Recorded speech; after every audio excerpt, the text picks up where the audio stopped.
Good morning everyone, welcome back to the channel to our new blog. আশা করি সবাই ভালো আছেন এবং সুস্থ আছেন। আজ বুধবার, ঘড়িতে এখন এই সকাল 8টা মতো বাজে। আর শীতের সকাল তো কাজ শুরু করার আগে একটু গায়ে রোদ পোহানোটা খুব জরুরি হয়ে পড়ে। আর এই গাছটা তো আপনারা দেখে চিনতেও পেরেছেন, এটা গাছ বলবো না ফুল বলবো সেটা আমি ঠিক জানি না, কারণ কয়েকদিন আগেই আমি কলকাতাতে একটা নার্সারিতে বড় ব্লগ পোস্ট করেছিলাম। সেখানেই বলেছিলাম যে এই গাছের পাতাগুলো শীতের সময় যেমন লাল হয়ে যায়, বাকি সারাটা বছর যেমন নর্মাল কালার থেকে সেরকমই থাকে। আর এই গাছটা আমাদের বাড়িতে 2 বছরই আছে, কিন্তু গাছটা আমাদের বাড়ির ওই শেলফে থাকার কারণে কোনোবারেই দেখি পাতাগুলো আর লাল হয় না। এইবারে শীতের আগেই দেখলাম বের করে দেওয়াতে গাছের পাতাগুলো খুব সুন্দর লাল রং হয়ে গেছে। চলে এসেছি এবার রান্নাঘরে। শীতের সকালে আজ ভেবেছি একটু চিকেন স্যুপ বানাবো। তার জন্য এখানে একটু সবজি কেটে নিয়েছি, আর সেই সঙ্গে একটু বোনলেস চিকেনকেও নুন এবং লেবু দিয়ে ম্যারিনেট করে রেখেছি। আর সেই সঙ্গে প্রয়োজনীয় পেঁয়াজ, আদা, রসুন এবং লঙ্কাগুলো যা যা লাগে সবটাই কুচিয়েও নিয়েছি। নুন এবং লেবু দিয়ে ম্যারিনেট করা মাংসটাকে এখানে সেদ্ধ করতে বসিয়েছি। একটু বেশি করেই জল দিয়েছি, কারণ চিকেনের স্টকটাই তো স্যুপের মধ্যে যাবে। আর সেই সঙ্গে এইদিকেও অল্প সাদা তেল দিয়ে সবজিগুলোকে ভাজতে শুরু করেছি। অল্প করে নুনও দিয়েছি, হলুদটা দিইনি, কারণ তাহলে স্যুপের কালারটা চেঞ্জ হয়ে যাবে। সবজিগুলো কাটাকুটি হয়ে গেলেই শীতের সকালে এই স্যুপটা বানাতে খুব বেশি একটা সময়ও লাগে না, হয়ও ভারী তাড়াতাড়ি আর খেতেও হয় ভারী সুস্বাদু। বাইরে বিভিন্ন রেস্টুরেন্টে বিভিন্ন সময়ে স্যুপ কিনে খেলেও বাড়িতে কখনো রান্না করার মতো সাহস হয়ে ওঠেনি। আজ থেকে প্রায় 2 বছর আগে প্রথম আমি বাড়িতে বানানো স্যুপ খেয়েছিলাম আমার মামিমার হাতে। আর এখন তো আমরা যে কোনো রান্নাই ইউটিউব খুললে পেয়ে যাই। তা সত্ত্বেও সবাই বলে না, যে কোনো রান্না প্রফেশনাল মানুষের হাতের ছোঁয়া থাকলে সেই রান্নার টেস্ট নাকি অনেকখানি ভালো হয়। আর আমিও যখন প্রথম মামিমার হাতে খেয়েছিলাম, তখন আমার মনে হয়েছিল দোকানের থেকেও হাজারো গুণ ভালো মামিমা বানিয়েছিল। তাই টুক করে আমি রেসিপিটাও মামিমার থেকে জানতে ভুলিনি। সারা বছর স্যুপটা না খাওয়া হলেও শীত পড়লে স্যুপটা প্রায়ই বাড়িতে বানানো হয়। আর এবছরের শীতের শুরুতে আজকে প্রথমেই বানাচ্ছি, তাই ভাবলাম রেসিপিটা না হয় আপনাদের সঙ্গে একবার শেয়ার করি। আশা করি ভালো লাগবে।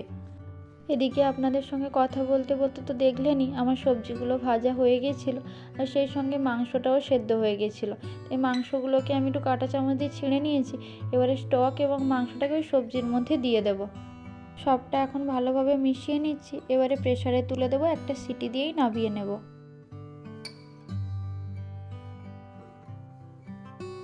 প্রেসারে একটা সিটি দিয়ে নামিয়ে নিয়েছি। এবারে ওর মধ্যে দিয়ে দিলাম পরিমাণ মতো চিনি এবং নুন। শেষে নামানোর আগে দিতে হবে একটা কাঁচা ডিম। ডিমটাকে আমি নুন এবং একটু গোলমরিচ দিয়ে ফেটিয়ে রেখেছিলাম, এবার ওই ডিমটাকে ওপর থেকে একটু ছড়িয়ে দিলাম। স্যুপটা আমার অলমোস্ট বলতে গেলে একেবারে রেডি। এবারে একটু ঠান্ডা জলে কর্নফ্লাওয়ার গুলে রেখেছি, দেবো এই কর্নফ্লাওয়ারযুক্ত জলটা। সেই সঙ্গে দেবো গোলমরিচের গুঁড়ো এবং লেবুর রস।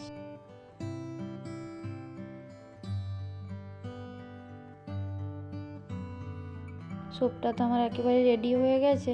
এবারে গরম গরম স্যুপটা নামিয়েও নিচ্ছি। খেয়ে দিয়ে তো আবার দুপুরে রান্নাবান্নার তোড়জোড় শুরু করতে হবে। সেই সঙ্গে তো বাড়ির সারাদিনের কাজকর্ম তো রয়েইছে। এখন ঘড়িতে ওই 12:30 মতো বাজতে চললো। রান্নাবান্না কমপ্লিট করে স্নানে যাওয়ার হাতেই বাড়িতে পরা বেশ কিছু জামা কাপড় ছিল, ওগুলোকে এখন কাচতে দিয়েছি। এবারে চলুন স্নানে যাওয়ার আগে একবার আপনাদেরকে আমার রুম থেকে ঘুরিয়ে আনি। আজ সকালেই আমার একটা পার্সেল এসেছে। তোমাদের দাদাভাইয়ের জন্য একটা উইন্ডচিটার অর্ডার করেছিলাম। অলরেডি ওর 2টো আছে, কিন্তু ওর বহুদিনের ইচ্ছে ছিল একটা রেড কালারের নেবে, কিন্তু ও নিজে হাতে করে কখনোই কোনো কিছু অর্ডার করে না। তাই ওকে লুকিয়েই রীতিমতো আমি জিনিসটা অর্ডার করেছিলাম। জানি না ওর ভালো লাগবে কি না। ওকে ওটা দেখানোর জন্যই আমি রুমে নিয়ে এসেছি, সেই সঙ্গে আপনাদেরকেও দেখাবো বলে। তাই বললাম চলুন একবার রুমে যাই। কি গো, কেসা লাগা মেরা সারপ্রাইজ গিফট? ভালো হয়নি না?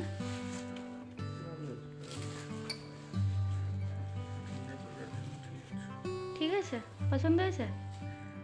কেমন সারপ্রাইজ গিফট দিলাম?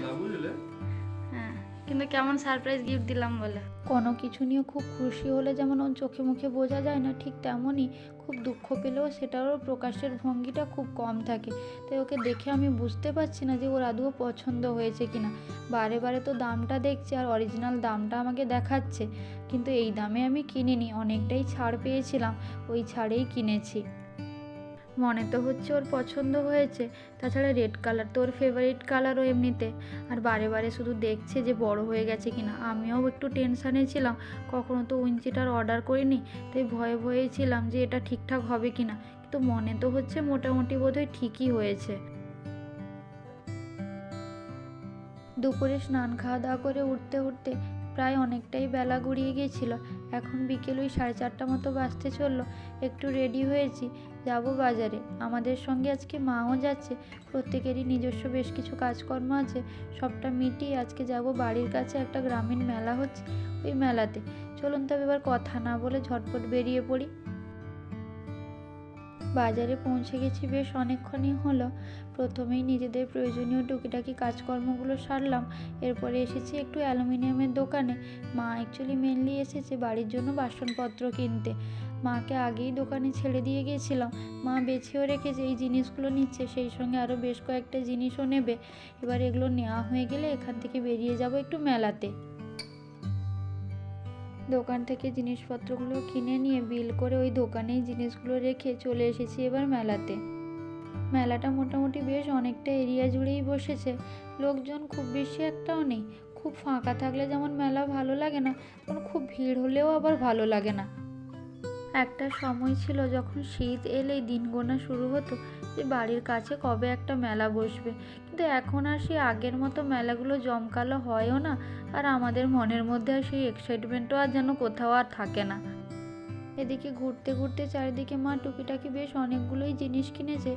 এবারে এলাম একটা বাড়ির জন্য ছোট্ট মতো শিবলিঙ্গ নেওয়ার জন্য। বাড়িতে অলরেডি একটা ছিল, সেটা নষ্ট হয়ে যাচ্ছে, তাই ভাবলাম আর একটা না হয় নিয়ে রাখি। বাজারে এখন সারা বছরই মোটামুটি সমস্ত ধরনেরই খাবার দাবার পাওয়া যায়। যে মেলাকে কেন্দ্র করে কিছু খাবার দাবার যেগুলো মেলাতেই পাওয়া যায়, এরকম দিন আর নেই। তবুও মেলায় এসেছি, মেলার কিছু খাবার দাবার খাবো না তা কী করে হয়। তাই সবাই মিলে একটু করে মোমো খাচ্ছি, খেয়ে দিয়েই এবার বাড়ি চলে যাব। চলুন তবে আজকের মতো ব্লগটা তাহলে এখানেই শেষ করছি।